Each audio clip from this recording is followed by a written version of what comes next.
The Roundtable is back on this week's episode of the Producer Podcast. I'm your host, Micah Versman, and today we are sitting down with the spouses of a couple filmmakers to talk about managing the work-life balance in the industry from their perspective. So without further ado, let's get started.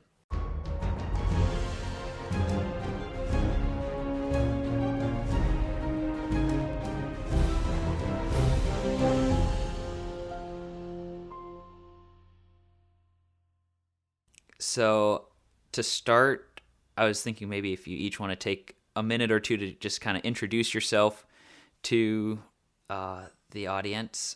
So I don't know if Christina, if you want to go first. I'm Christina Varvel, and I am married to Brett Varvel, and we live in Indianapolis, Indiana. And we've been married for, almost 14 years, and we have 4 children, 10, almost 8, and 18-month-old twins. So we are very busy. Brett is he wears many hats in the film world. He directs, he produces, he writes, he edits, he acts. Those are probably, he does a little bit of everything. And so he has been since, we've been together since high school. So as long as we've been together, Brett has been just following the calling that he feels that the Lord has laid on him, which is getting the gospel out through this avenue of film, and in any way that he can do that and be a part of that. And so I am not in the film world. I do not have enough patience for hurry up and wait. And so although Brett still sees me as his business partner, I'm the one that, as his wife, obviously is his helpmate in this industry, giving him feedback, encouragement, prayer.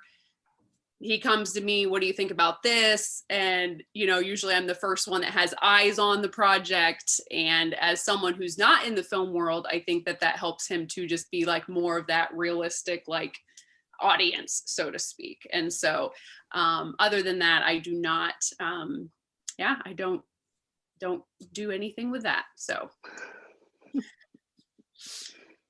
Okay. My name is Amanda Gundersen. My husband is Chad Gundersen. He is presently the producer of the Chosen series, small little project. He has been in the faith and film industry for over 20 years now. We've been married. Y'all have been sitting here trying to think. I'm pretty sure it's 17 years, almost 18. But I started doubting myself. That's how long we've been married. We have 2 kids. We have a 16-year-old son and a 12-year-old daughter. And just like Christina, I am not in the film industry whatsoever. I actually have a degree in accounting. So we always joke and laugh that the Lord was like, oh, that's so cute, creative, financial planning and accounting. We're just going to mesh them together and see how they do. But I always say that my number one role is supporting, obviously, Chad in whatever he does. I always thought Chad, I guess it's a bigger story, but I didn't expect we would still be here in the film industry. I'll just leave that the short story. And so with my accounting brain and his creative brain, it's been super fun. We've made it through a lot of big projects and then the little projects to get here. It's been a journey. But I have nothing to do with any of production. People always ask me if I like that part. I'm like, absolutely not. I do not want that. My kids, now that my kid's 16, I'm like, don't choose a film industry job, please. But I'm thankful for it. Yeah, I just don't have the same vision. But much like Christina, I actually am opposite. I don't want to have eyes on anything until it's almost completed because I do not have artistic vision. I don't have that vision. And so when people begin, like when I see early cuts, I can't transfer it. I love to be on set, but I hate being on set because then I try to piece it all. I can't watch the movie as it's supposed to be. But my number one job, actually, if I was to say in this film role, besides supporting Chad, is I love being on set. I love talking to people on set, whether it's a PA or caterer, whoever it is, and finding out their life story. A big part of what Chad and I feel passionate about is not hiring just believers to do a project. And so that is our biggest source of ministries. A lot of people think it's the faith-based production that you're making that's going to reach and impact people. I don't think so. I think it's the people that we interact with on set. So that is my passion, is seeing those people, helping them out, and getting them to see who Christians really can be. Nice. Especially in the faith space. Yeah. And I forget, Amanda, was Chad already working in the film industry when you guys met, or did that come later on? So when I met Chad, I asked him what he did, and his thing is like, I'm a producer. Does anybody really know what that is? No. Like, somebody tell me, what does a producer do? I always love when I talk to people too, and they're like, what does your husband do? I'm like, he's a film producer. Like, oh, cool. And I'm like, do you know what that is? Like, do you know what they do? Somebody enlighten me. But no, he had a dream in his heart. And he told me that he was a producer. Looking back now, I am very much like, kinda. His very first project he took not long after we were dating was with Dallas Jenkins. It was Dallas's first time to shoot something. And Chad said, dude, I want to work. And Dallas said, just get to LA. So Chad paid his own way, slept on a floor of a hotel room with somebody. And I thought it was the coolest thing ever, and went from a PA to the assistant director during that, and then ended up producing his next project. So yeah, he had this dream. I'm the first person to say I was not always behind what he's doing today. That God really had to shift and move in my heart. And it took way more years than I would have wished it would have, but it would have been a lot easier to go and just get a real job. But now I also see that would have killed the man inside of my husband. So I think that might be kind of a cool thing to kind of talk about, because I run into people all the time that are still like, you should probably start thinking about getting a real job, and give up the film thing. So like, what advice do you have when that type of conversation comes up? Whether it's you as the spouse talking to somebody, or even you're the filmmaker talking to somebody. So mine was different in the sense of, like I said, Brett and I have been together since we were 16 years old.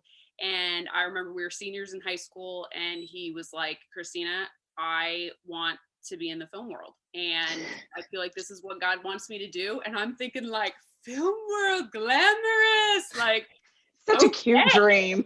Yes, like, sign me up. I'll be with you, babe, through it all. And I'll be an extra. Yeah, after like it was rough from the beginning. It could be all day talking about our story of how we got to where we are now. And there was several rough years of financial strain. He had to do a bunch of odd jobs. He ended up doing a wedding business where he did filming weddings, even though his dream was feature films. He had done a feature film with our church initially, and then it's just been this hard road. And there were several times we would come to a place of, what are we doing? And God seems to not be moving, and we may need to go get a real job. And some of those real jobs weren't necessary. Some of them could have still been in production. Like he had done a lot of sent out his resume to churches who were looking for, a media guy or whatever, even though that wasn't his passion.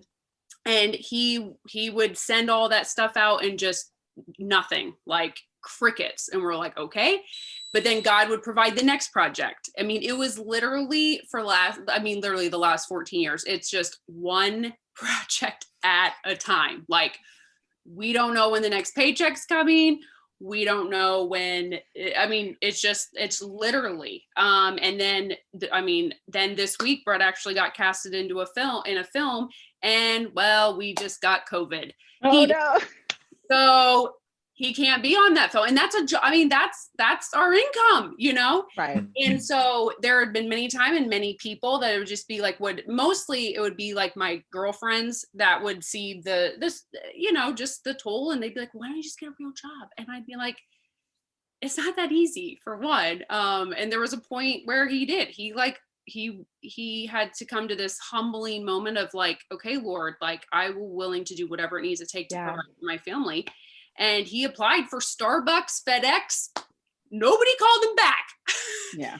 But then sure enough, literally the next week, God would like put something in. So it's that like, we know looking back, and we still do, that this is what God has asked him to do, because he has provided like time and time again. And honestly, like, even though it's crazy sometimes, I'm like, it has helped us to put our faith and trust in the Lord on a literally week by week basis. Like, because we were at a point of where we have drained the bank account like a couple times.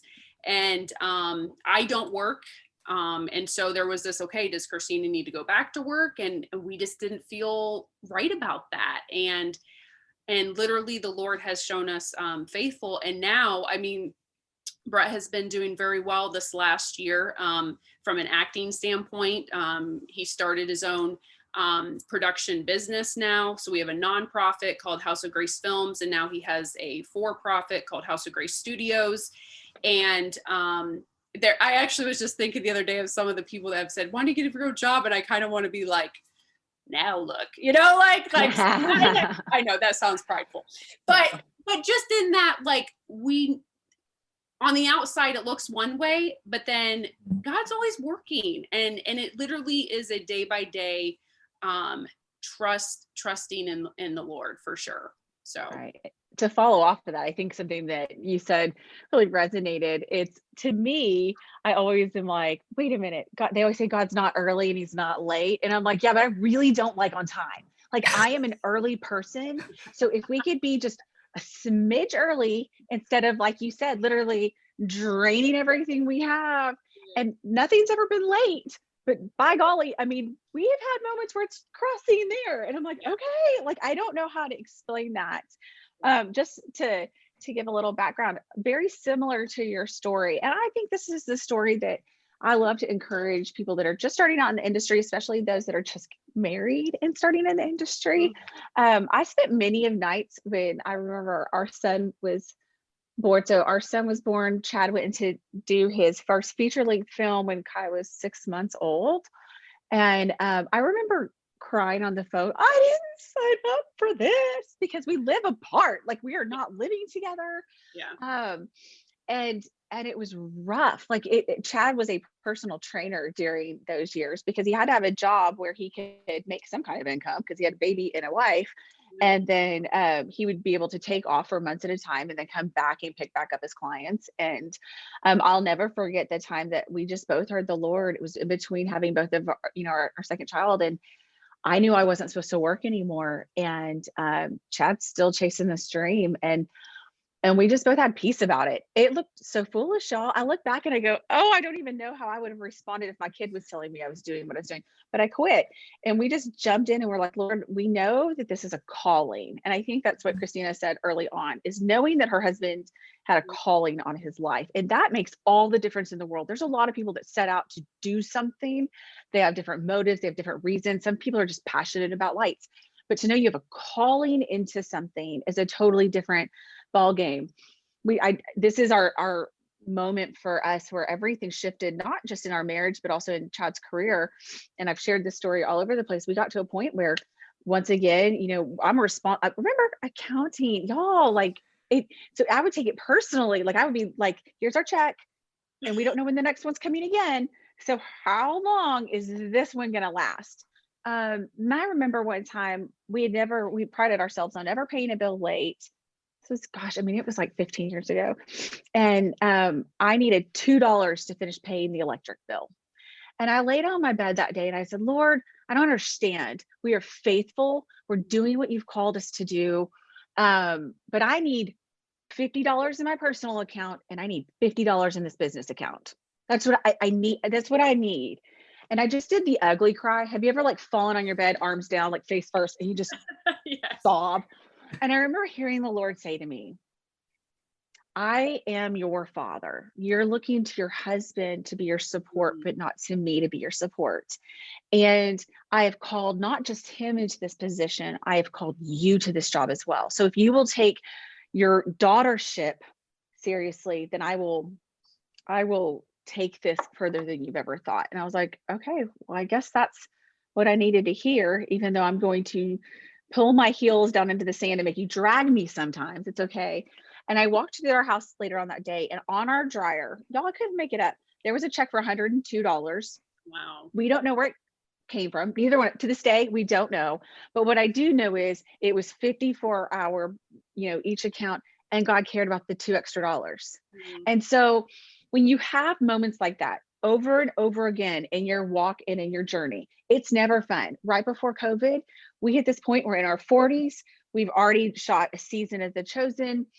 Some things outside of our control started happening. Our savings account started kind of dwindling, and our small group had to step in to help us in repairing something. And I remember being so humbled, like, we should be further along by now. Like, why?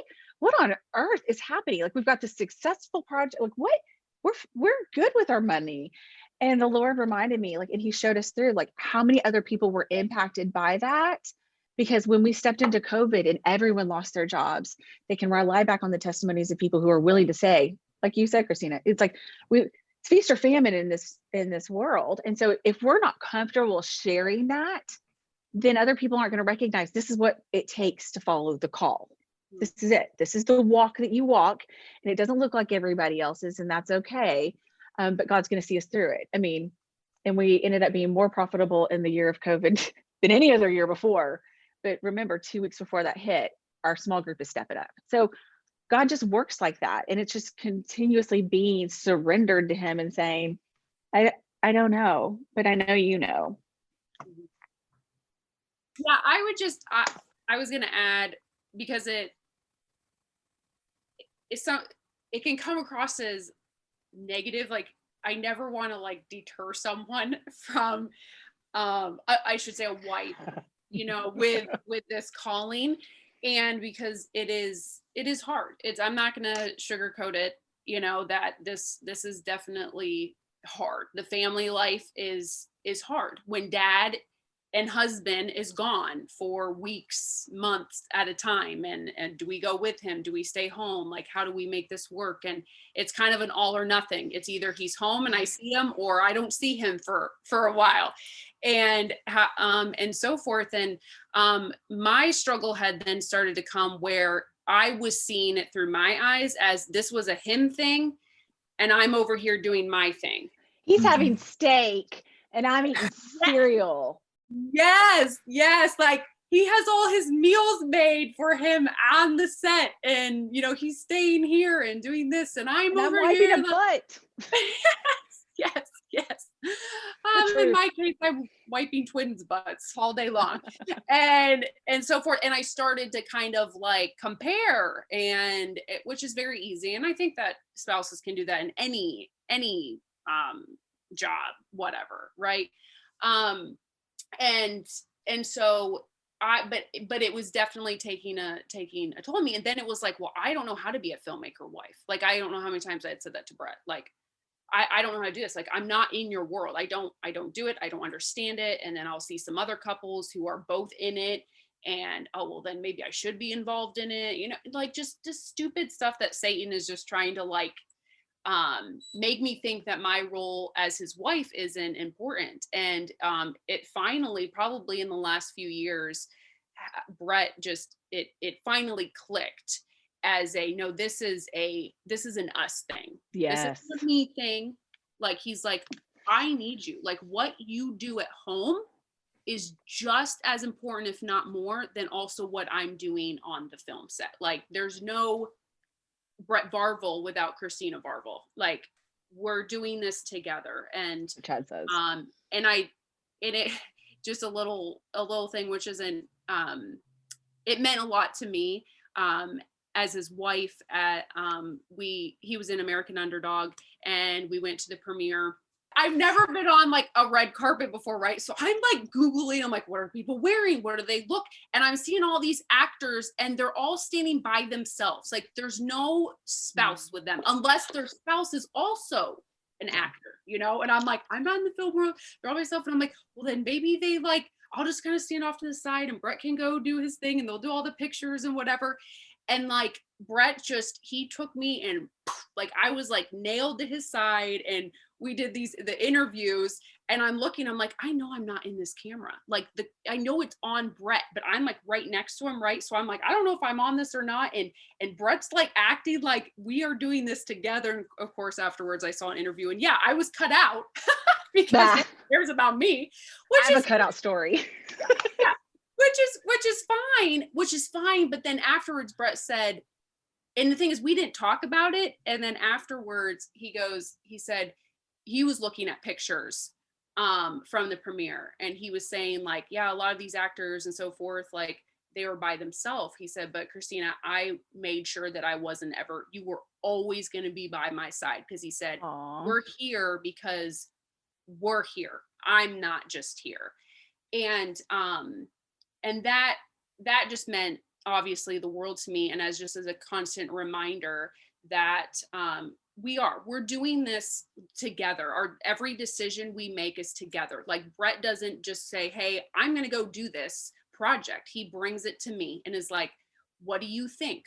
Let's pray about this. How is this going to affect our family where we are right now? And that's the other thing, is not only is it a day-by-day process of trusting the Lord financially, it's just a day-by-day process of what's working for our family right now. Like if he takes this project, what does that look like if he's gone versus we go with him? Can I handle that? Can I not handle that? You know, like it's just literally that. And that's why it's like, there's no cookie cutter approach on like, here are the 10 steps of being a really great producer, director, wife. Like there isn't any. And that's where we have to rely on the Spirit of God. And what's important for my family and what works for me is not going to work for anyone else's family. Christina, do you home educate your kids that are older? Yeah. So we always joke with everybody. We're like, we are the only people in the industry, I swear, that have children that are in public school. Like we are slaves to the school system, which is a decision that, like you said, what's right for one family isn't right for another. And I've had it on my heart many times, like, Chad, we have school. We always say that we're going to pray every August, like, what direction do we need to go? Because God knows what's coming up in that next season. And I think you said that very well. I think that part of where we're at this point is knowing where you are in your season. Like, what do you need during that time? And so for us, it has been, our kids, they're always in school. So that plays into, like you said, that travel role, because it's like, okay, well, then I can't go. Like when our kids were babies, I think it's the funniest thing. One of the things Chad and I were kind of discussing, I was telling him what I was doing today. And I was like, what do you remember about the early days? He goes, it was hard. I know, but it's like, it's a different kind of hard, because when I had toddlers, I was home alone with toddlers, having no space to myself, no time to myself, all this stuff. My kids today, right now, they're both in school, but it's hard on a different level, because emotionally, when it's time for everybody to come home, I'm the only one that's answering the questions. I'm the only one that can do some of those things, and they need, their dad in other ways. And so it's a constant. I think I've just decided what we're called to. It's just hard. And it's knowing your season. It's knowing that when Micah, you first started reaching out in December, we were in the middle of the holidays and, getting out the Christmas special, all those kind of things. And then into January, like COVID, so fun. It's the gift that keeps on giving, right? And finding that time, but also knowing, okay, I have this slotted time, but the rest of it, it's okay for me to say, this is for my family. Like, it's knowing that, because we're about to go back into production and then we know it's on. Like, bye, we'll see y'all. We have a rule too. I'd be anxious to know. Sorry, I just have questions of my own. From different people's perspective, if you have some set rules, like we do have some rules that we live by when we're living through production, that I'm just wondering if other people do as well. I don't even know how we even started with this. One of our rules is we never go more than 2 weeks without seeing each other. Now, that's not to say that we haven't bypassed that rule at times, but we were talking about it. And from as early on as we can remember, that was the rule. And so we've always tried to stick to that, whether we went over or a little bit. Sometimes that meant the kids and I would go for 3 weeks and then he'd be home. You know, we'd always navigate that. And then, oh, I've forgotten every other one. That's our main, the 2-week rule is our main. Oh, we don't live together in production ever, never. He shoots now within an hour of our home. We will not live together ever during production because it's just too hard of the demands of the hours of the job for me to go. I'll not forget last year, he was like, hey, I think we're closing up shop early. We're not going to shoot. And I was like, okay, I got to get the house ready. So I'm like preparing all this stuff. I didn't hear from him. And then it was like, oh, never mind. I can't come at all, even though we wrapped early. And it's that living in a flexible space that is so difficult as a mom because we're trying to navigate it all. Would you agree? Do you have some of those, like, so people laugh. They're like, he's only in South Dallas and y'all aren't going to live together. I'm like, no. You don't understand. I don't want any of that. No, well, and like you said, everyone is different. Like you have to find that what works for you. For me, that wouldn't work for me. If he's heck, he's coming home. Like I don't care. You know what I mean? Like, and that's how we roll, and that's how I roll. And I would say though, for me, because I do homeschool, our life is so I mean, in some ways it's annoying in the sense of like we literally take it 1 week at a time. Like and we have the flexibility of doing that, of like, well, what's going on this week, like, and so forth. And so it doesn't the structure of our schedule is already so, I mean, I have structure. I am type A and crazy, but I've learned to loosen up because I have to learn to loosen up. We have no choice. We have to be flexible. And so that's been a learning curve.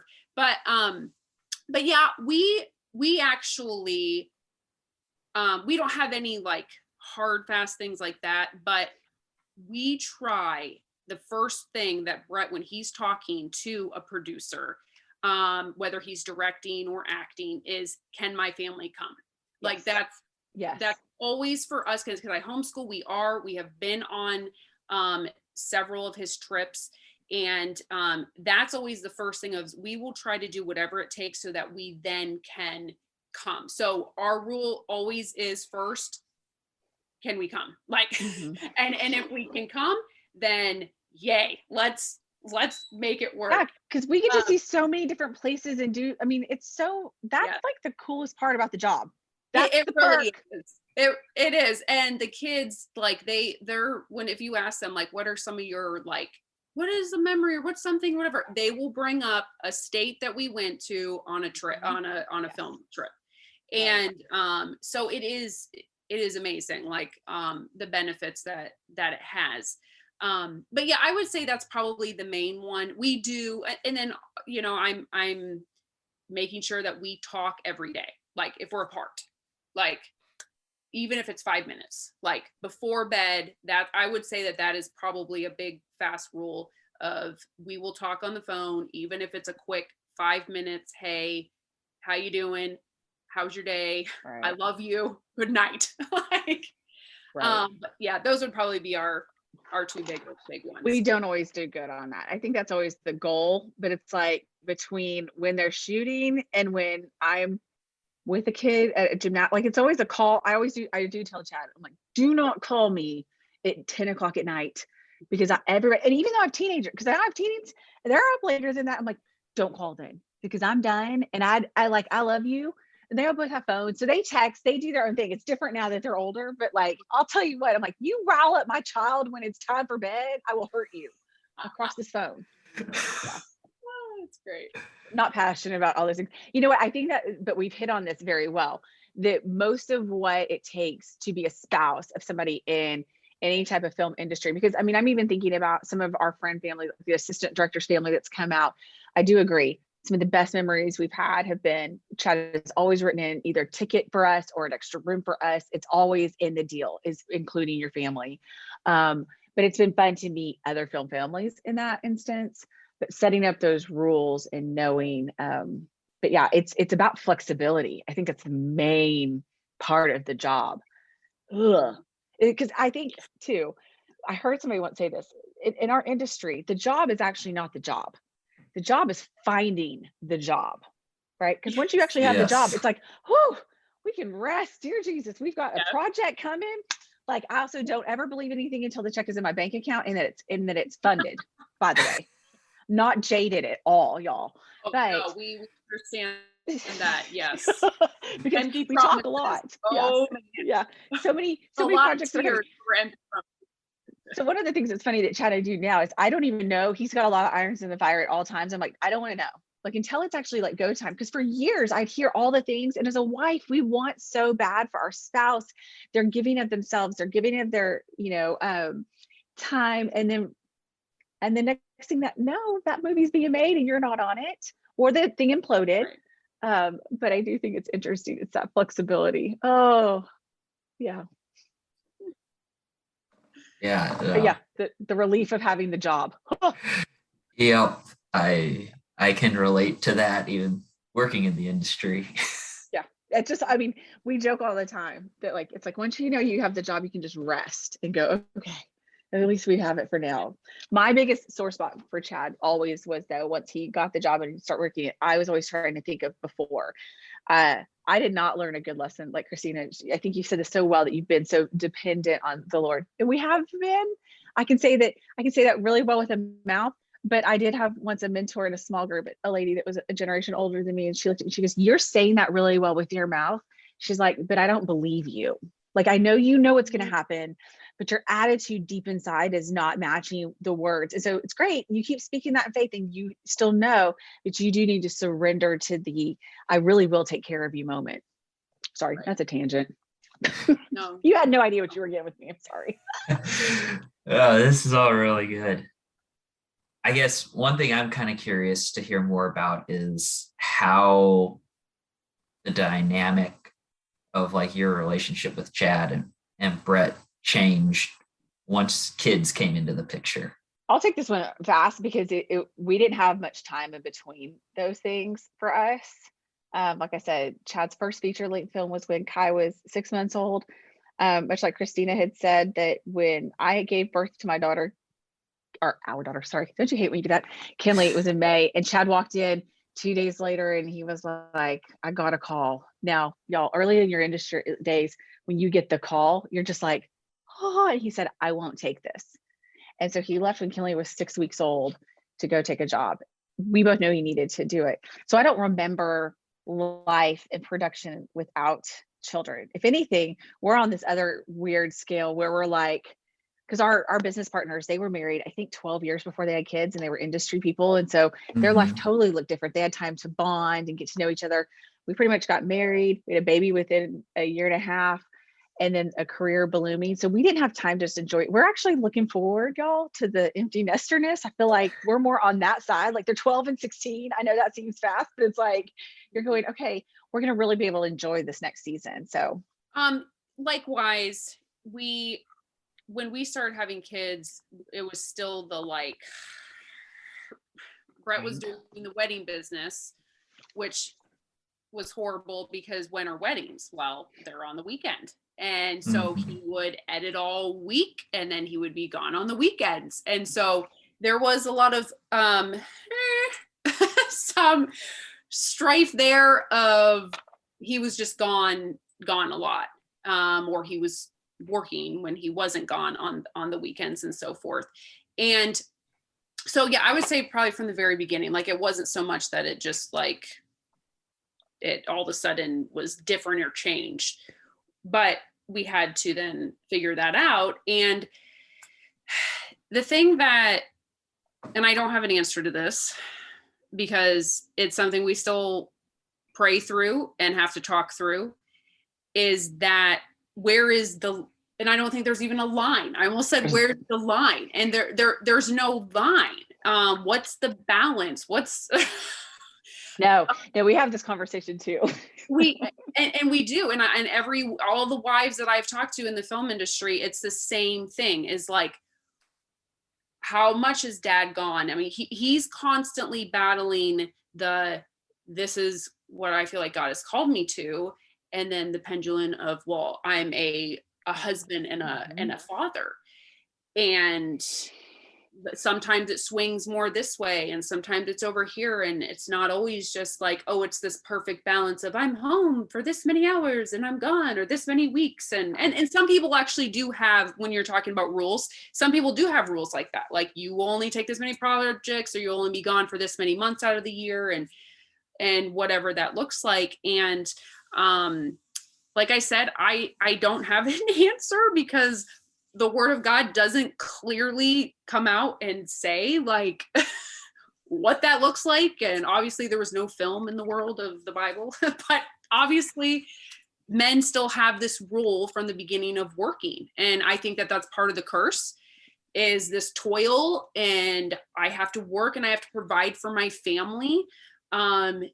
Yet I need to be a husband and a father. And I would say, though, that just personally what has helped me is I have to continue to step back and see the bigger eternal picture. And I love what you said, Amanda, at the very beginning. You said how you see it more as the people that you're interacting with. And that is something that Brett and I had come to. Like, so many times we walk away from a project and he'll say, that person is why I was there, or that person and these people is why we did this. Like, everybody just looks at the product, the end, right? We always just look at the end result, whatever, but we forget the journey of getting there. And that is like what is probably most important. And Brett now has a motto where he says, I'm a missionary who makes movies. Yes. And so whether he's on a secular film set and a Christian film set, whether, like you said, where he's surrounded, and you can't assume that everyone's a Christian, even on a Christian film set. And so you are constantly being a light to Jesus, the people that you're around. And so when I see Brett and he's living that out, like, he's not just going and having this, I'm living my dream, and like, sorry, Christina, you're home with the kids. Like, he's like, Christina, I just had this conversation and I think God is working in this person's life. Then I'm like, babe, you go. I am praying for you. I am going to wipe one more butt. I'm going to hold this crying baby, because I know what we're doing is having eternal significance. Yes. And when we keep our eye on that, and not the nitty gritty of, well, you weren't home and you were gone this long. And because that's the stuff that Satan wants us to be divided over. And that's when they feel defeated and they feel like it's this battle. And then there's been times where Brett has come and said, I think I need to be done. And then I'm like, no, like, God will change my heart. Like, yes, yeah. No, you're not going to quit. I'm just having a bad week, like whatever it is, and he's constantly working on me and him to find that whatever balance of the rules. I don't think we talk so much about this about on the first few projects that Chad did, that we would be like, he'd be like, we'll figure out the rhythm. Like, we'll figure out the balance in this. We'll figure this out. Like, I'll never forget, I made everything for a birthday party one time. And because we were staying on location and nobody came, because they were all like they were in some kind of union discussion, and like, no, and I'm like, I did all this work. I melted. Like, I still remember it to this day, but we kept just thinking we'd figure it out. We are like, how many years did I say we were in? 17, 20, I don't even know. We still don't know what we have learned is there is no balance to that. Our kids know. And I also think, just to speak into what you said about how much is the time that we need to be, our kid, dad's home and not home. I have to constantly remind myself that not only was Chad called to this, not only was I called to this, God knew the kids that we would have and what they would need as far as support and things like that. So I tell our kids constantly, I'm like, we're just a different family. Like, we are a total unit. We're all together. We believe this. And so I feel like there's zero balance in this entire thing. So don't keep looking for the line, because I think it just keeps moving all over the place. But it's definitely rhythms. It's like right now we're in the rhythm of dad's home and we're going to embrace every moment. Yes. But in the back of my head, dad's about to leave and we'll embrace that moment. And now we know the shifting. We know it won't stay like that forever. We know it'll come back. I loved your point about what we're doing is so eternal. I had a defining moment. I tell my family, because this is not just like, when we're talking, it is not just Chad, Amanda, Kai, and Kenley, our little family of 4. When I need to travel, it's my mother-in-law stepping in. Or if it's because I have 2 kids and I only have 1 car and one of me and everybody's going different places, then it's my neighbor that's helping pick up my kids. I tell everybody in my circle, you will get the blessing of heaven. Like someday people will come up to you and you will get the reward for this. We have all sacrificed in this. So we were in a grocery store not long ago and I was wearing a Chosen Crew sweatshirt. And somebody stopped me and said, I don't think they knew what Crew was too, but it was really cute. They were like, did you know they shoot that here in the area? I'm like, yep. But it was really cute. And he was talking about how much of an impact it had on his life and how it's changed and how he's handed it off to people. And my daughter's standing there with me. We didn't provoke the conversation with anybody. They approached us. And as we're walking out of the grocery store, I said, honey, I want you to remember this moment. Well, I was crying and I'm not even a crier. And I'm like, got tears in my eyes. And I go, this is what we work for. It is not a dad goes to work for this. This is, we work for these moments. You will see, because they're seeing that's the project. Like you said, there's the project that's having the eternal value. There's the people that we get to interact with. Like it's an all-encompassing thing. You have to get the vision just off of you, or like you said very well, this is not Brett's, vision. This is not, he gets to go do all these things. Chad looked at me one day when I was having my bad day and he goes, you told me you wanted to be a stay-at-home mom. And you're doing that. Like, so what do you really want? And I'm like, I don't even know. Yeah, I know we all have this moment. But the point being is that he's like, you are living out your dream. It doesn't look the way, but nobody ever said it was going to look the way we wanted it to look. Right. And so I just think there's that moment where we all have to come to, and I have those moments still. I think that's another thing. Like, we're both speaking very confidently with a history behind us. But I think what I would want to tell people that are just entering this is, we can have this conversation right now, but I can guarantee you, that doesn't make it easier when I'm sitting here in the moment, looking at the calendar, even yesterday going, so if you're shooting all summer and football starts here and VBS is, so how are we going to vacation? Like, and so this doesn't get easier. The problems just change. And I think the best thing you could do is just stay connected and realize that it's rhythmic too. Mm-hmm. Mm-hmm. Yeah, definitely. I was gonna say something about the kids part. I don't remember now. Our kids will celebrate this. I don't know if my kids have reached the point they don't want to go on set anymore. Y'all, they done. My kids don't mind it. What I was gonna say was, yes, kids keep dad humbled. Because my gosh, yes. It's like they'll do something right and they're just like, that's cool, dad, like we don't really care that you were in that movie. I mean, they do. Like, we took him to the same thing. Yeah, we took them to see the American Underdog, and and it's or whatever, but then it's just like, they keep you humbled. It's like, because they're human and they're gonna mess up and so forth. And so the kids just, I feel like they also just they get to grow, I think, in their own faith with the Lord, and how we teach, like you're saying, like showing them those moments of how this is impacting all of us for eternal kingdom work. Right. Even back to that finding, like, we're very honest. For a while there, I tried to like hide some of the stuff that we were actually going through from our kids, and being really honest with them about, like, even the financial stuff of a few years ago, like, hey, you know what? We don't know how God's going to do that. We live in a great area. We were just talking about this last night. We have a 16-year-old, so it's like getting a car, and you're like, well, we didn't just get car. I mean, it's just like, so we're still having, but we bring them into that because we want them to have that, like, that's building their faith. Yes. They know we've had to wait and believe for a project, or that, you know what, we're not going to go do what that other family's doing.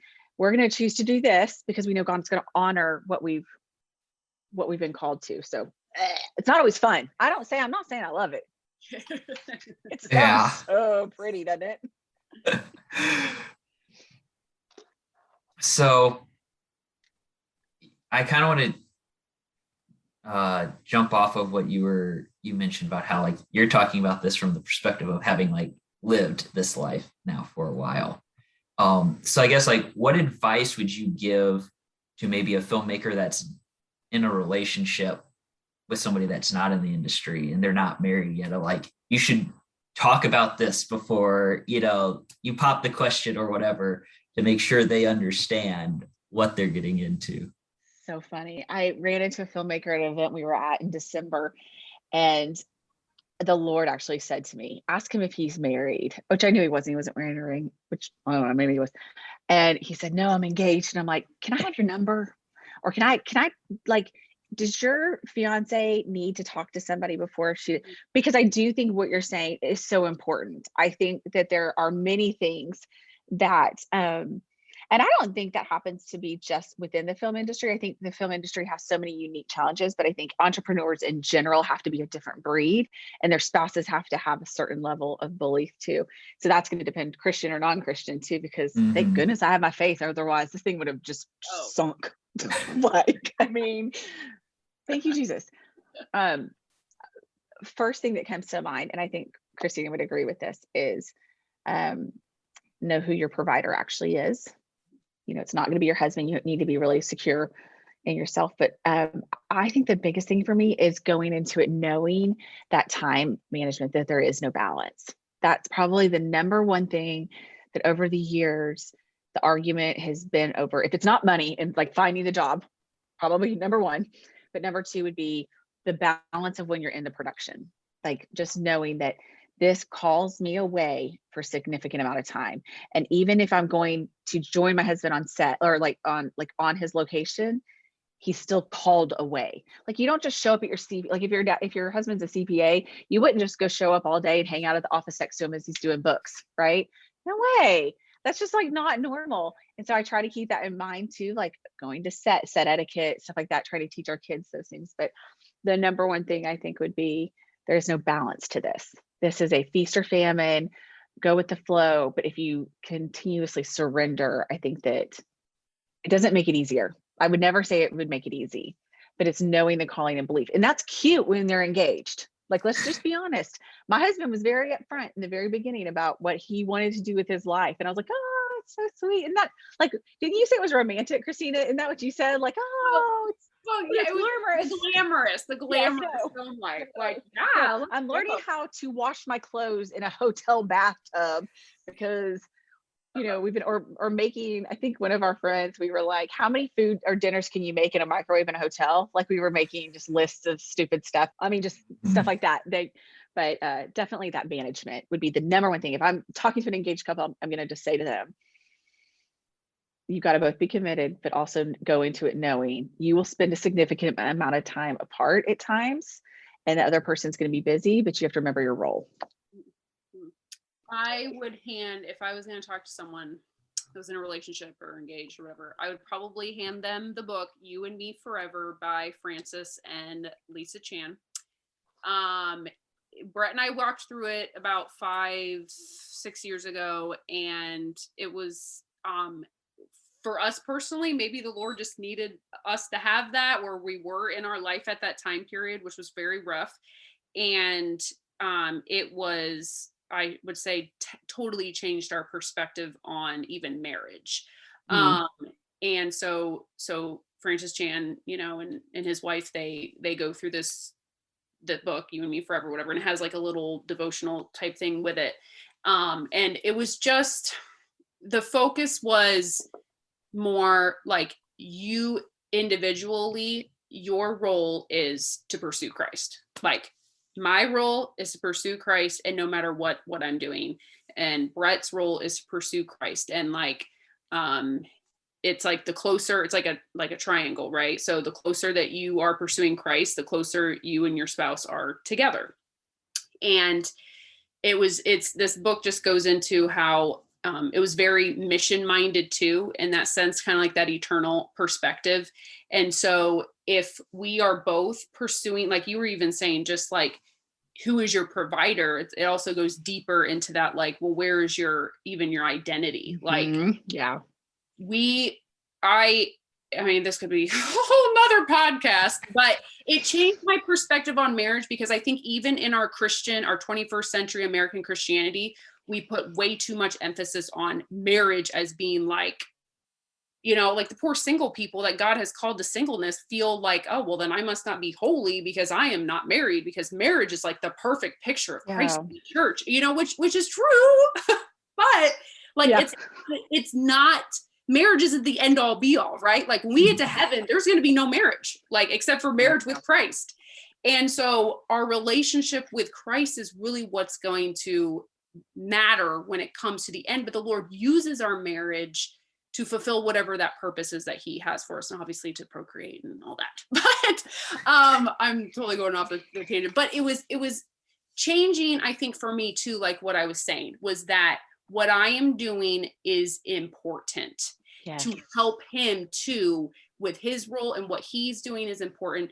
We're both pursuing the Lord, and as we both pursue the Lord and our identity in Christ, it then, the petty stuff just kind of doesn't matter.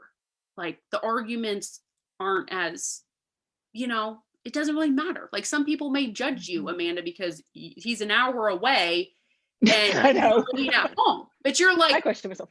But for me, you're just like, that's just petty because I'm looking at the big picture. Like, we're fine. Our marriage is great. We're thriving. You know what I mean? Like, because I'm over here doing what God has asked me to be. He's doing what he's doing. We're together as a team, and we're pursuing the mission. And so, yeah, I would probably just give them the book, and then they can, Francis Chan says way better than I do. I just wrote the book down. The book that came to me, literally sitting right here. And I read this one and cried and called and apologized to my husband. Oh, yeah. Love and respect. Oh, so yeah. hard.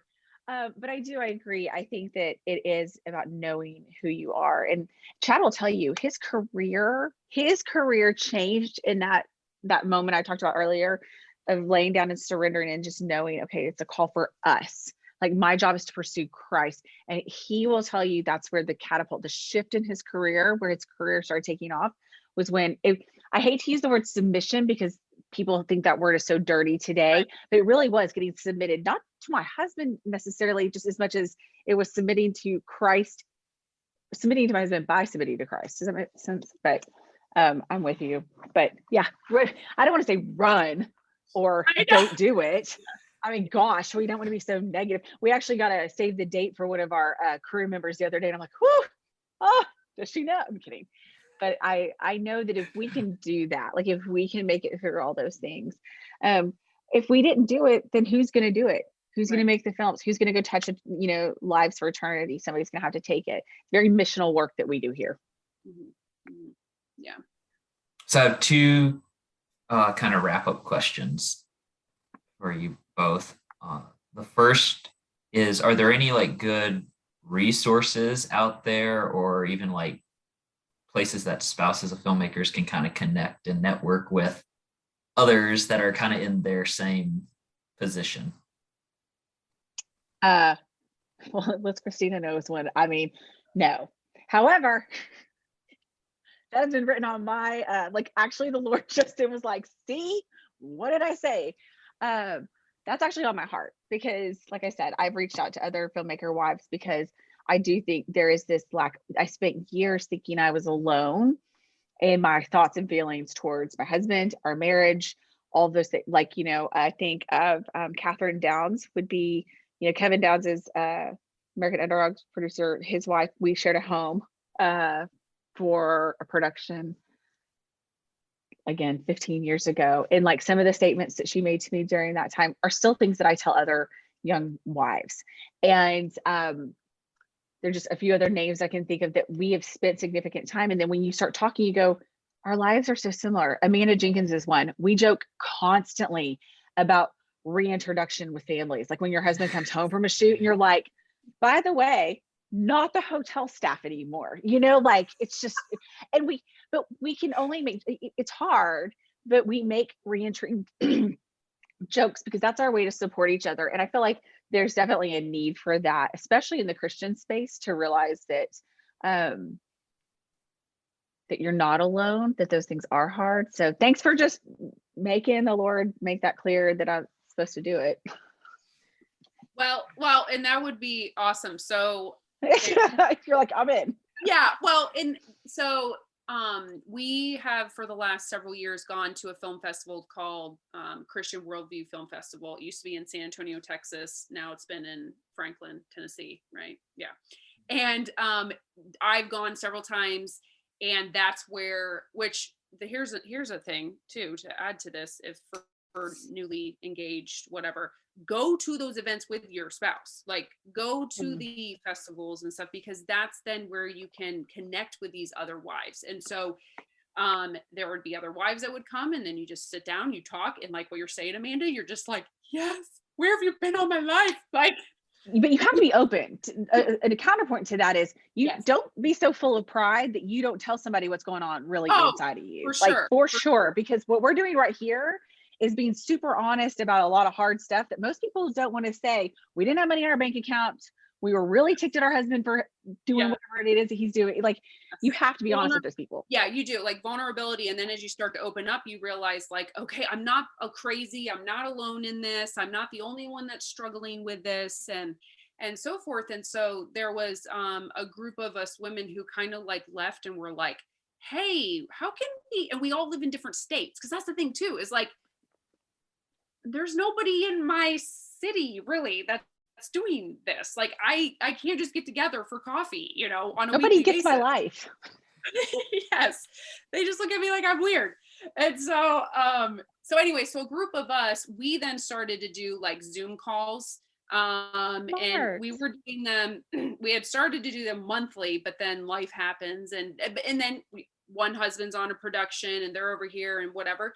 But we then did like got on a group text message, and so we're constantly like, hey, can you pray for this, whatever. It's just like this group of like 5 of us women that now we probably do a Zoom call maybe like every other month, or it just really depends on what's going on. But it is a place for us to just be like venting in a good way, but just in a like, hey, how's it going? How can we pray for you? And like, we can encourage each other, and kind of like this with like Amanda, like, hey, this worked for me, you should try this, or and so forth. And then we had talked about taking it a step further and starting a Facebook group then to add like anyone and everyone that wants to join. And the problem with us, with the group of women I'm in, we literally all are either someone is or multiple are pregnant and have little children and babies. So we're in this part of our life where it's like, hi, I'm still alive, but I'm kind of drowning. You know, like we don't have the means to do like some big elaborate. She's saying she doesn't have all day alone like I do now. Yes, Amanda. Right. I'm saying we need somebody who's almost an empty nester. I do think too, there is something to be said for, like you said, that building up, and especially because one woman's husband may be in production in that moment while somebody else is finally having that moment of rest and not there. We use, my husband hates it, but now we've converted him, even our business partners. We use a lot of Marco Polo. Oh, yes. I don't know if you guys know about Marco Polo. So even some of the other directors' wives, or well, we're not directors, but other producers' wives, other directors, people that we know in the industry, we have connected in that because it's kind of that face-to-face, because in the season of life that you're in. And it's funny because I was thinking as you're saying you're drowning, teenagers there's no different. There's a sweet spot in elementary school, but after that, it's like about done, because I'm like that now with driving I live in a car or in a football or a stadium seat.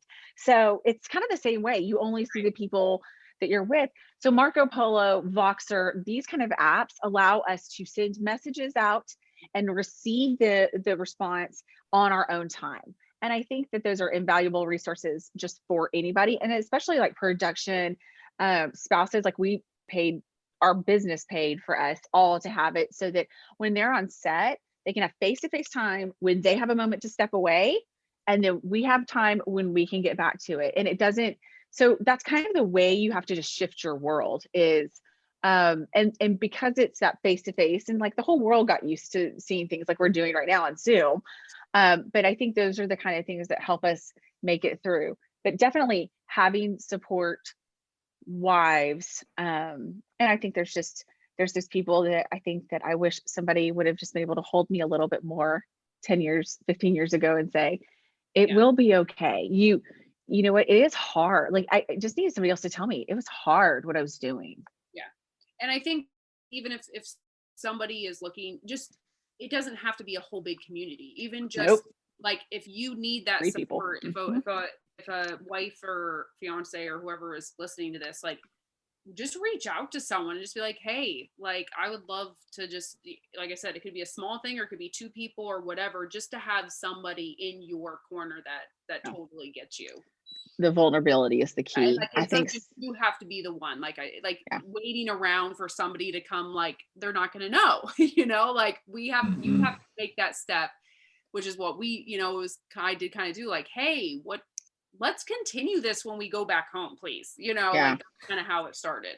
I need the support. And that we tell our kids that too. We tell our kids, like, you can't wait around to be invited somewhere. Invite somebody with you. Yes.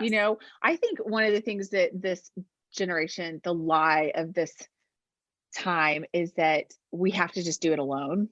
I think that's a great strategy of the enemy, is that isolation, because we don't want to admit where it's hard and like we may not be making it. Like, what is that going to look like if I tell somebody that I'm like hunkered down under the table eating Cheerios because it's really hard in here right now and no one's coming to relieve me. No one's sending troops. And God bless it. I do have to say this to Christina, like the homeschool mamas, they're homeschooling with people in this industry. I know that's what a lot of people do. I don't know how our business partner does it. And I tell her all the time, I'm like, at least when my husband's gone, I have like a school day break.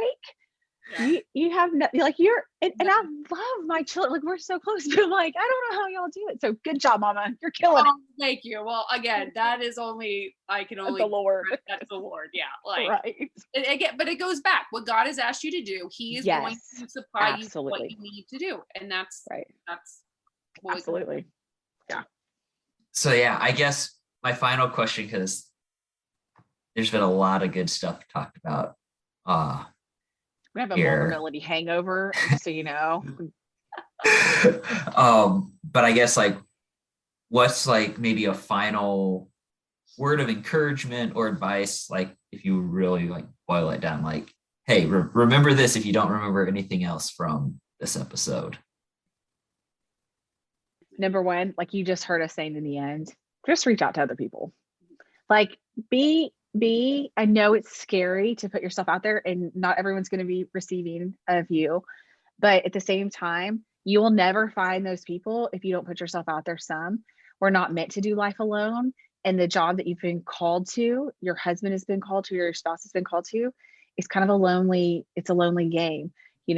Nobody in my town, just like you, Christina said, there's people now where people are coming out of the woodworks now that you like start to meet other people, but you have to start somewhere and know that it doesn't matter where you're at, or you can start reaching out to people. And most of the time you're going to find another person that's just like, you're like me too. Like y'all, I'll never forget the first time somebody said that paycheck to paycheck, that job to job feeling. I thought that was just us. I literally thought that was just us until somebody else said it. And I remember where I was by a pool like 10 years ago. And I was like, it's just not just us, and we need to know that. But obviously, since this is a Christian podcast, I will always point people back to number one, the surrender to the Lord. Like you can do all this other stuff and it won't matter if you're not surrendered and engaging with the Lord, not just saying that you're walking with the Lord, but actually engaging with him and having that relationship.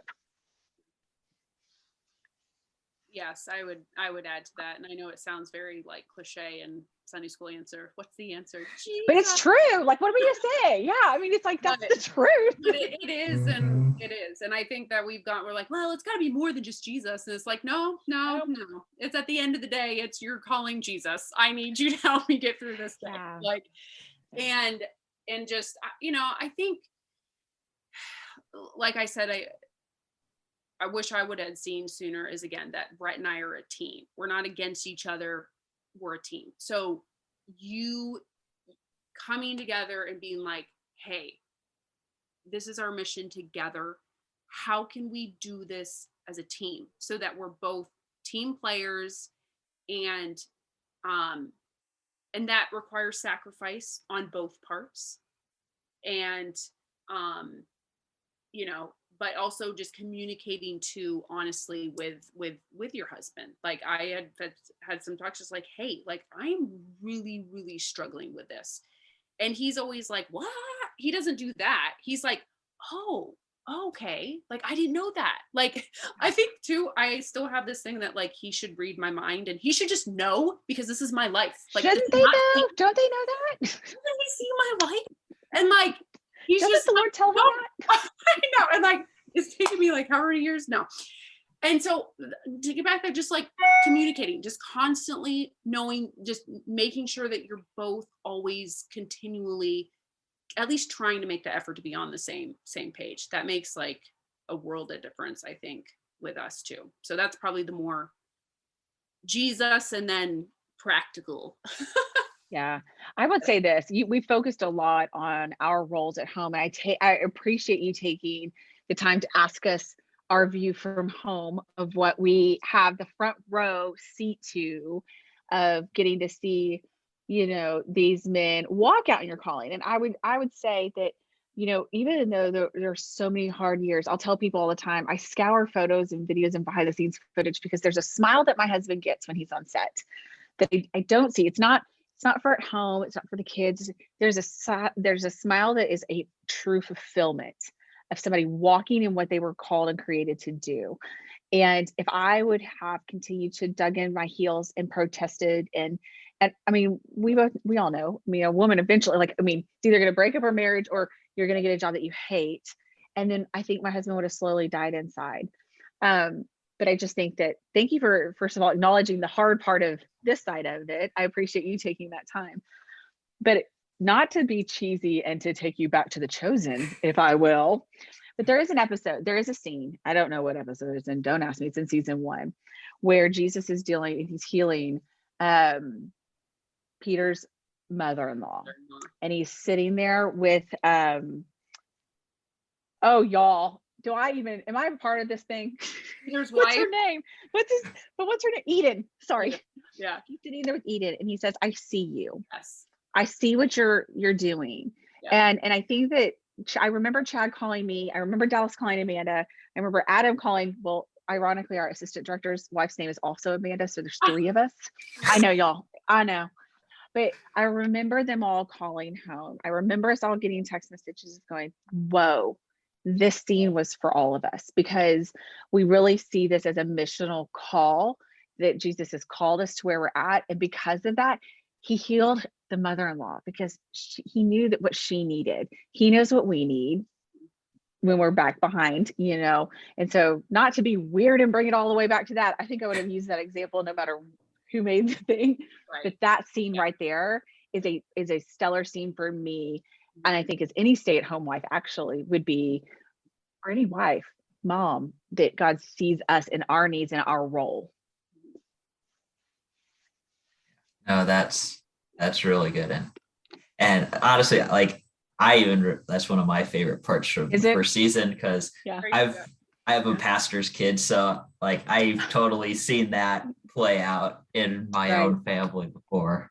Yeah, that scene, I'll tell you what, he sent me a copy. Remember, I said I don't like to see anything before it's like been sound edited or etched together, whatever it was, but he sent it to me, and I remember thinking it was like they had written it for us being at home. That was season 1, y'all. We got a ways to go. And I do think that it's what I remember on the hard days. Like if I could send that clip to wives just everywhere, just that reminder, I feel like it's so good. Good job, Dallas Jenkins and Ryan and Tyler. Yeah, well, this is just to add. That's one thing that, like, when I'm reading the Bible, I'm always like, God, why was there not more of the woman's perspective? Like, I want to know how these women were. How did they respond and act and feel, and and so forth. And I agree 100%. I was like bawling during that scene, and I was just like, yes, Jesus. Yeah, freaking Chosen. It always does that to you. It's like you just don't think it's coming, and all of a sudden they slap you across the face and make you cry. And I'm like, what? Yeah. Okay. Yeah, I know. Stupid. All right. Well, we'll go ahead and wrap up this episode. But thank you both for coming on today and talking about this topic. Thank you. It's my pleasure. Yes, it's totally, I hope you hear from both of us. It's totally something that's in our hearts, especially for people, I think both of us having, and we didn't know each other before this. So that was even more fun, by the way, not knowing each other. Yes. So I get to hear the story without like, my brain trying to answer. But yeah, no, I think there's a definite need for support for film wives. And that's going to wrap up this episode of the Producer Podcast. Until next time, make sure to subscribe to the Producer Podcast, and thanks for listening.